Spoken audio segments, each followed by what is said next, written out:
ఈ కూటమి ప్రభుత్వం మాత్రం మిమ్మల్ని వదిలిపెట్టదు.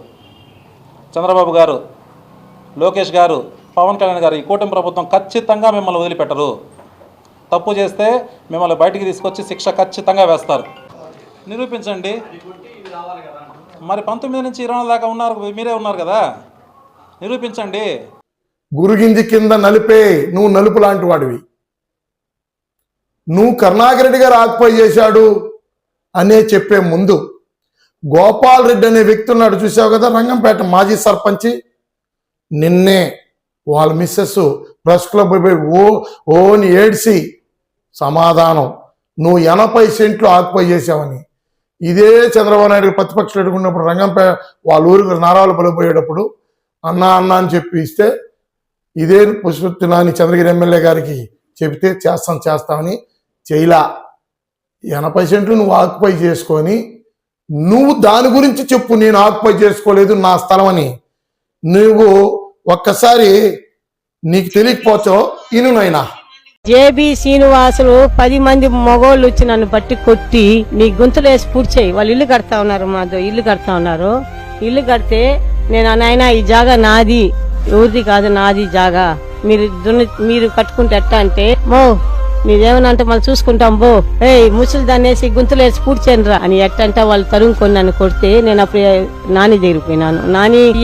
నానికి ఇచ్చి రోడ్డు షోలో సీఎం గారు మా ఊరికి వస్తే, మా ఇంటి ఆయన మంది ఇట మరి జాగా ఆక్రమించినాడు, అప్పుడు గవర్నమెంట్ మాది కాదు, మంది ఆక్రమించినారనా ఇట ఉడకాడిస్తా ఉన్నారు ఆ గణపతి నాయుడు వాళ్ళంతా అంటే, నానిని పిలిచి నాని గోపాల్ రెడ్డికి చూడు ఆయన దేవో అని చెప్పినాడు. సరే అన్నాడు. అట్లా నాని మమ్మల్ని ఒక 20-30 సార్లు నేను కలుస్తా ఉన్నాను ఇంటికాడికి పోయి, మా ఇంటి ఆడంటే అన్న ఏమంటే, గోపాల ఇట మరి పోలీసులు మారలేదు, ఎంఆర్ఓలు మారలేదు అని చెప్తా ఉన్నాడు. సరే మేము అట్టనేసే 2 ఏళ్ళు మేము అట్లే గడిపినాం. చేస్తాలే నాని నమ్ముకొని మేము అట్లే అనుకున్నాం. లాస్ట్ కి నాని ఏం చేయలేదు. నేను పోయి జేబీ శ్రీనివాసుల జాతికి పోయి, నాయనా ఇది మా జాగా, ఇది మనం కూర్చొని మాట్లాడతాం, నా బిడ్డల కన్నా నేను కొన్నాను, నువ్వు ఇటు మాట్లాడితే కాదు అంటే నీకేమైనా సహాయం చేస్తాను, దీన్ని వదిలేండి అన్నాడు.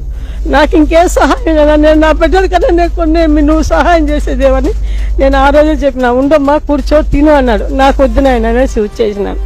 అట్లా వాళ్ళు ఇల్లులు కట్టి జాగా ఖాళీ లేకుండా చేస్తా ఉన్నారు అందరూ.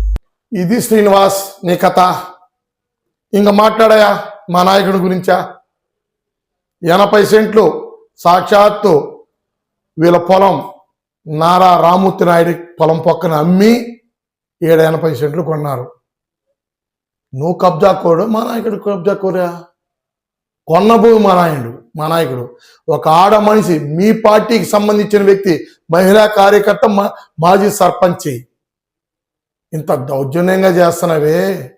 ఇదే చంద్రబాబు నాయుడు గారు తిరుపతిలో రౌడీజన్ పెంచి పోషించేదానికి నీకు ఇచ్చాడా?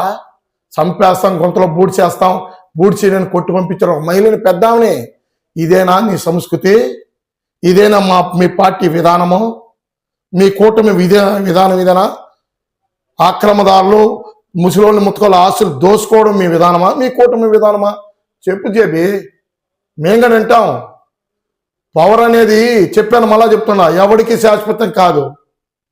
మాట్లాడేప్పుడు మళ్ళా ఏకవచనంతో మాట్లాడుతున్నావు, అది నీకు విజ్ఞత లేదని నీ విజ్ఞతకి వదిలేస్తున్నావు.